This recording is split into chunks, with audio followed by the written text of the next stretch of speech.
এবার বাংলাদেশি বংশোদ্ভূত Russian model Monika কবিরকে দেখে এক বৃদ্ধ পানি ছুঁড়ে মারলেন। এরকম একটি ভিডিও সামাজিক যোগাযোগ মাধ্যমে ভাইরাল হয়েছে। এই ভিডিওটি নিয়ে চলছে আলোচনা সমালোচনা।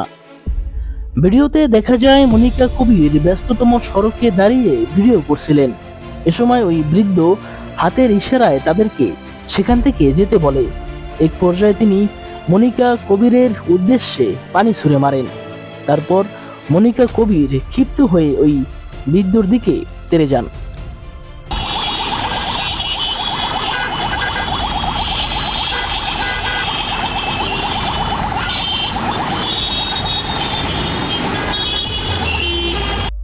এরকম একটি ভিডিও সামাজিক যোগাযোগ মাধ্যমে ফের ভাইরাল হয়েছে।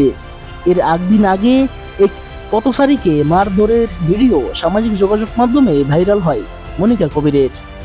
মনিকা কবির ওই পথচারীকে মারধর করার পর ভিডিও করা ওই ব্যক্তির দিকে তাকিয়ে একটি ফ্লাই কিস ছুড়ে দেন।